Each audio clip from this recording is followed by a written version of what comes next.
Video ini hanya untuk mereka yang punya logika. Bagi yang tidak punya logika, skip aja. Pengacara mahal dan terkemuka Hotman Paris Hutapea diserang oleh dua putranya sendiri. Sang putra pertama, Franz Alexander, memuat sindiran tajam melalui Instagram. "Halah, kebanyakan pencitraan," tulis Frank. Sindirannya ditujukan pada pernyataan Hotman sebelumnya bahwa dia membela mantan Jampitsus Febri Adriansyah tanpa menerima bayaran sepeser pun. Tapi bukan hanya itu yang diejek Frank.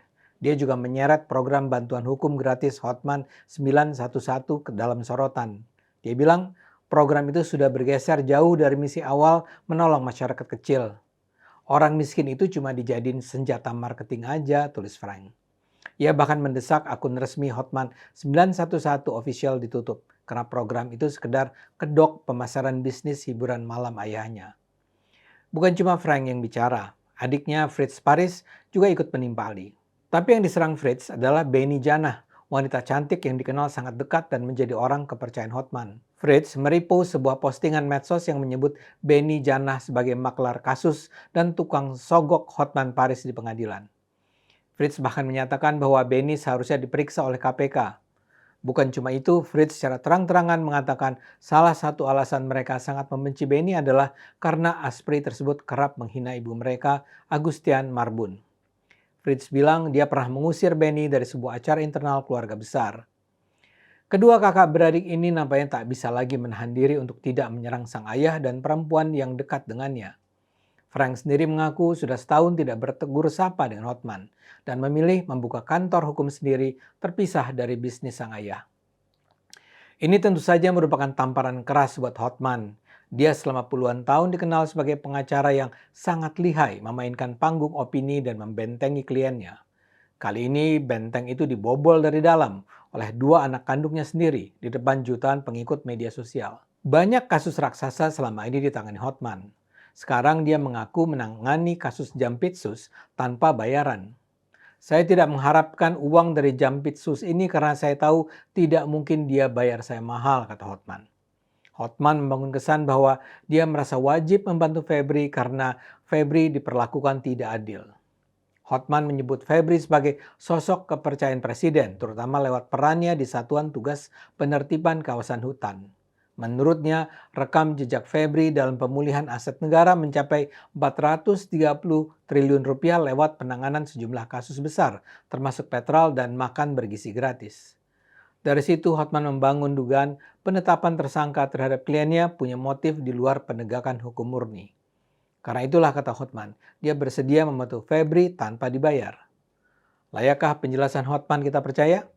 Masalahnya, Hotman sendiri memang adalah sosok yang memang tak bisa dinilai secara sederhana.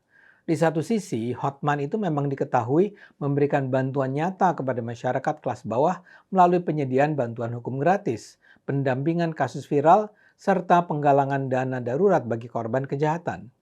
Dia bahkan meluncurkan program khusus yang berfokus mendampingi masyarakat kelas bawah di seluruh Indonesia tanpa memungut biaya sepeser pun. Dia juga pernah selama bertahun-tahun membuka lapak konsultasi hukum setiap pagi di kedai kopi Joni Kelapa Gading. Dengan kata lain, dia itu tidak selalu turun tangan hanya karena nilai ekonomi yang bisa diperolehnya. Tapi di sisi lain, Hotman juga dikenal lazim menetapkan harga yang sangat mahal kepada para kliennya.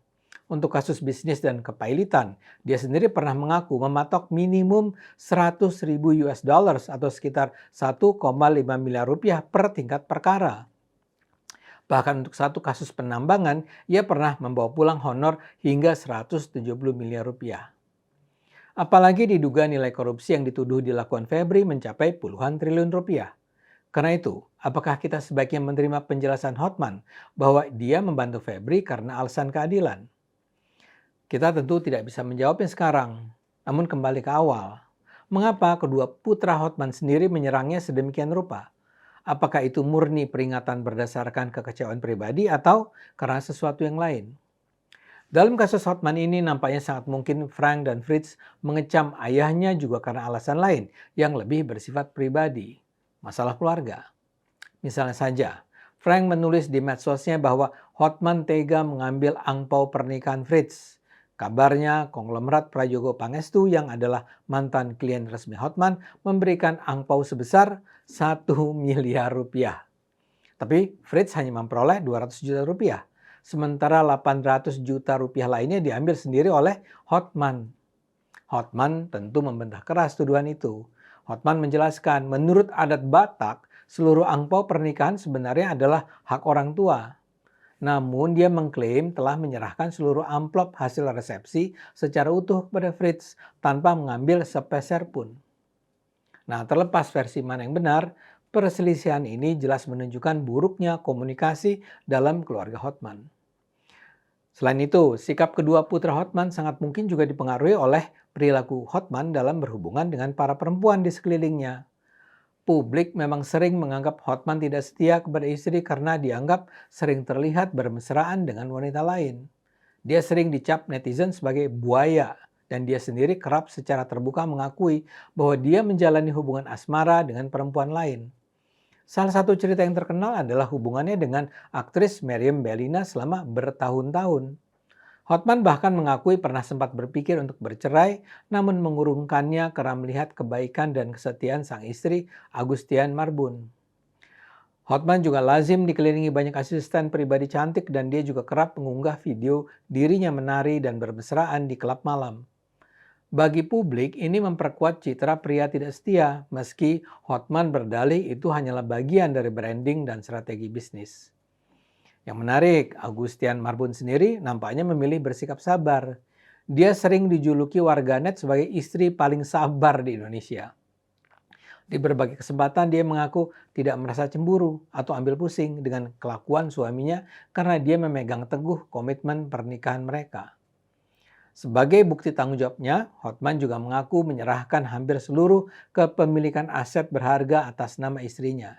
Dia menegaskan tidak akan pernah menikah lagi dan memegang prinsip adat Batak untuk hanya menikah satu kali seumur hidup.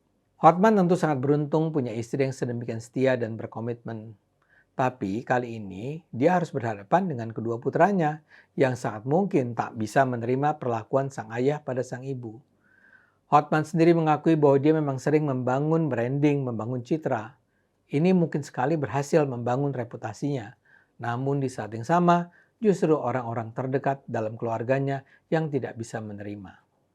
Ayo gunakan akal sehat, karena hanya kalau kita gunakan akal sehat, kita akan selamat.